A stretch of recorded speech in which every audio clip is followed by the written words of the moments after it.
ISKCON তো আমাকে চট্টগ্রামে খুব টার্গেটে রাখছে, আমাকে এখন বর্তমানে 1 নম্বর আছি আমি একটা কথা আজকে বলে দিচ্ছি, আমার যদি কিছু হয়, আমি তো ইসকনকে আমি গণি নাই, পাত্তাও দিই না আমি এদেরকে।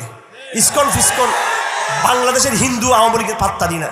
আমি ভারতকে উদ্দেশ্য করে বলতেছি কথাটা, যদি আমার ব্যক্তিগত কিছু হয়ে থাকে, আমি এখানে কারো কোনো সাহায্য চাইবো না।